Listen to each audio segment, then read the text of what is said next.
नमस्कार दोस्तों, नमः शिवाय। जीवन ज्योति चैनल में आप सभी का हार्दिक स्वागत करती हूँ। दोस्तों, यदि आप मेरे चैनल पर नए हैं तो हाथ जोड़ के निवेदन है कि प्लीज़ मेरे चैनल को ज़रूर सब्सक्राइब कर लीजिएगा। वीडियो यदि पसंद आता है तो लाइक और शेयर भी कीजिएगा। बेल आइकन को प्रेस करना बिल्कुल मत भूलिएगा। दोस्तों, संकट मोचन श्री हनुमान जी हमारे सभी संकटों को दूर करते हैं, विघ्नों को दूर करते हैं और बल बुद्धि विद्या प्रदान करते हैं। मंगलवार का दिन मुख्य रूप से भगवान हनुमान जी को समर्पित है।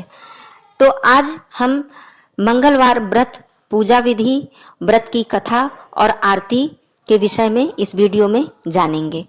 दोस्तों, बजरंग बली जी को प्रसन्न करने के लिए हम सभी मंगलवार का व्रत रखते हैं और उनकी पूजा अर्चना करते हैं और उनको प्रसन्न करते हैं। मंगलवार का व्रत महिलाएं, पुरुष, विद्यार्थी वर्ग के सभी बच्चे इस व्रत को रख सकते हैं। कहीं कहीं यह कहा जाता है कि महिलाएं मंगलवार के व्रत को, बजरंग बली के व्रत को नहीं कर सकती हैं, परंतु शास्त्रों और पुराणों में कहीं ऐसा वर्णित नहीं है कि महिलाएं इस व्रत को नहीं कर सकती हैं। महिलाएं भी इस व्रत को कर सकती हैं। केवल श्री हनुमान स्वामी को चोला चढ़ाने का, लाल वस्त्र चढ़ाने का महिलाओं को मनाही है। बाकी हनुमान जी की सेवा, पूजा अर्चना, व्रत, उपवास महिलाएं भी कर सकती हैं और पुरुष भी कर सकते हैं।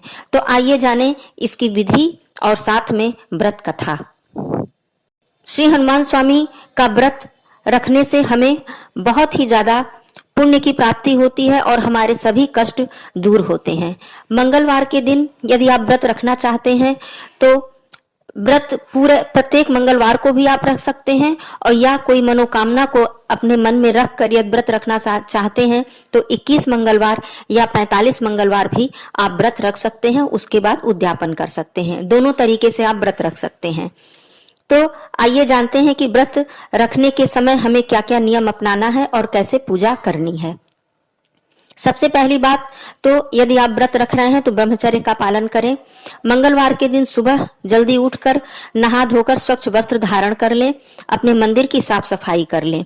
श्री हनुमान जी की प्रतिमा को सामने रखकर लाल आसन बिछाकर आप बैठ जाएं। मंगलवार के दिन हो सके तो व्रत यदि आप रख रहे हैं तो लाल वस्त्र स्वयं भी धारण करें। हनुमान स्वामी को सामने उनकी प्रतिमा रखकर उन्हें सिंदूर अर्पित करें। उनके चरणों में सिंदूर लगाएं। दोस्तों, हनुमान स्वामी के चरण में ही सिंदूर लगाया जाता है। उनके चरण में सिंदूर लगाएं, उन्हें पुष्प अर्पित करें, लाल वस्त्र अर्पित करें, उनको मीठा भोग लगाएं। सबसे प्रिय भोग चना और गुड़ हनुमान जी का प्रसाद माना जाता है। इसके बाद आप लड्डू का भोग भी लगा सकते हैं, चाहे वो मोतीचूर का लड्डू हो या बेसन का लड्डू हो। फिर खीर का भी भोग बताया जाता है कि खीर का भी भोग आप लगा सकते हैं। इस व्रत में एक बार भोजन करने का नियम है, परंतु नमक खाने का नियम नहीं है। आप नमक नहीं खा सकते हैं। एक बार शाम को भोजन, मीठा भोजन आप कर सकते हैं। जो आपने भोग लगाया है, चना गुड़ या लड्डू का भोग लगाया, उसे शाम के समय आप पूजा करने के बाद, भगवान हनुमान जी की आरती करने के बाद आप उसे खा सकते हैं। अब आइए बात करते हैं कि पूजा कैसे की जाए। आप लाल आसन पर लाल वस्त्र पहनकर बैठ जाएं।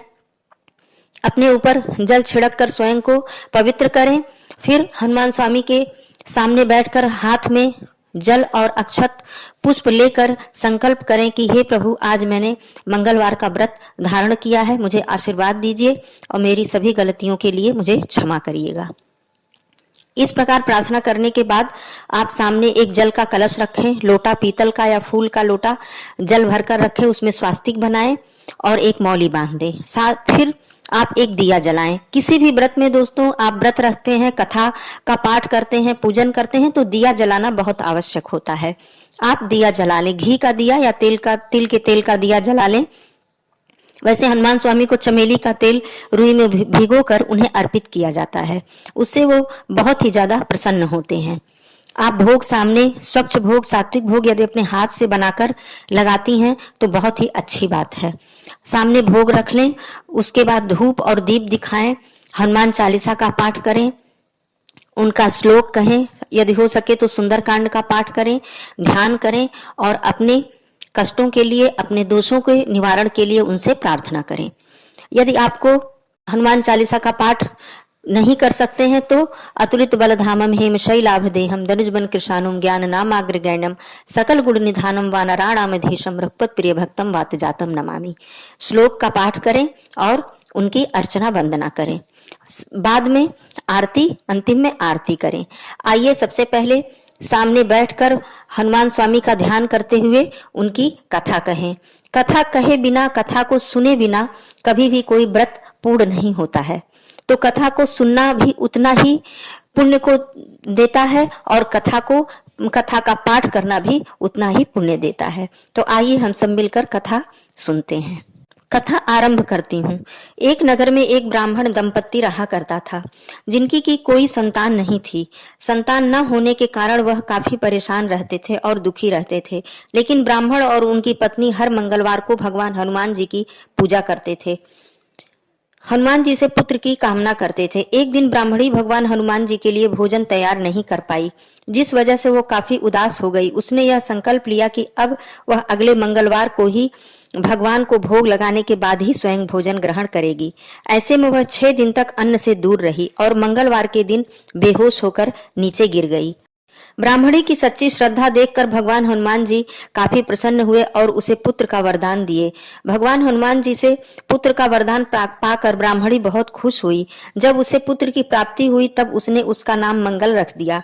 एक दिन जब ब्राह्मण घर वापस आया तब बालक को देखकर वह काफी हैरान हो गया और उसने ब्राह्मणी से उस बालक के बारे में पूछा। ब्राह्मणी ने बताया कि हनुमान स्वामी ने प्रसन्न होकर उसे यह बालक दिया है। ब्राह्मण को ब्राह्मणी पर विश्वास नहीं हुआ और उसने एक दिन बालक को कुएं में गिरा दिया। जब ब्राह्मण घर आया तब ब्राह्मणी ने उससे मंगल के बारे में पूछा। तभी मंगल मुस्कुराता हुआ वहां पर आ गया, जिसे देखकर ब्राह्मण के मुख से एक शब्द तक न निकला। उसी रात जब ब्राह्मण सो रहा था तब हनुमान जी ने उसे सपने में दर्शन दिए और यह बताया कि उन्होंने ब्राह्मणी से खुश होकर उसे यह पुत्र दिया है। यह सब जानकर ब्राह्मण बहुत खुश हुआ, जिसके बाद वह और उसकी पत्नी हर मंगलवार को हनुमान जी की पूजा नियम से करने लगे और भगवान हनुमान जी को प्रसन्न करने लगे।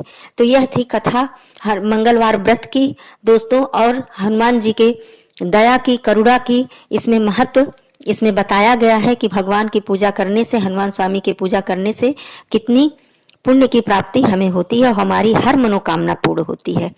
दोस्तों, एक छोटा सा उपाय भी बता देती हूँ कि हनुमान स्वामी के चरण में जो सिंदूर लगाया जाता है, उसे यदि प्रतिदिन या प्रति मंगलवार को आप अपने बच्चे के माथे पर उससे तिलक लगाते हैं, टीका लगाते हैं, तो आपके बच्चे के अंदर हर प्रकार के गुण विकसित होते हैं। यदि बच्चा बहुत ज्यादा क्रोध करता हो, जिद्दी हो, बात नहीं मानता हो, तो नियमित रूप से आप हनुमान जी के चरण से लेकर वह टीका अपने बच्चे के माथे पर लगाएं। यह उपाय बहुत ही कारगर होता है, आप इसे करके अवश्य देखें। दोस्तों, मंगलवार के व्रत का बहुत ही अधिक महत्व है। इस प्रकार नियम से यदि आप मंगलवार का व्रत करते हैं तो श्री हनुमान स्वामी बहुत ही प्रसन्न होते हैं, बल और बुद्धि विद्या देते हैं। इस व्रत में कभी भी क्रोध नहीं करना चाहिए और किसी भी प्रकार के बुरे विचार मन में नहीं रखना चाहिए। व्रत के दिन पूरे दिन हनुमान स्वामी का ध्यान करना चाहिए। शाम को फिर नहा धोकर स्वच्छ होकर उनकी आरती और वंदना करनी चाहिए, उन्हें लाल पुष्प अर्पित करना चाहिए। अब आइए अंतिम में आरती करते हैं सब मिलकर। आरती की जय हनुमान लला की, दुष्ट दलन रघुनाथ कला की। आरती की जय हनुमान लला की, दुष्ट दलन रघुनाथ कला की। जाके बल से गिरिवर कांपे, रोग दोष जाके निकट न झाके। अंजनी पुत्र महाबलदाई, संतन के प्रभु सदा सहाई। देवीरा रघुनाथ पठाए, लंका जारी सिया सुधिलाए। लंका सिकोट समुद्र सिखाई, जात पवन सुत बार न लाई। लंका जारी असुर सब मारे, राजा राम के काज संवारे। लक्ष्मण मूर्छित परे सकारे, आनि सजीवन प्राण उबारे। पैठी पाताल तोरी जमकारे, अहि रामन की भुजा उखारे। बाएं भुजा असुर संहारे, दहिने भुजा संत उबारे। आरती करत सकल सुर नारी, जय जय जय हनुमान उचारी। कंचन थार कपूर की बाती, आरती करती अंजना माई।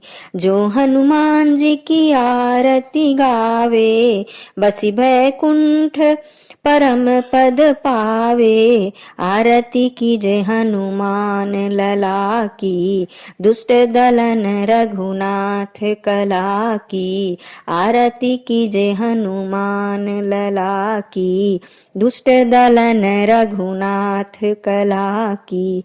सभी मिलकर बोलिए श्री हनुमान स्वामी की जय, श्री बजरंग बली की जय।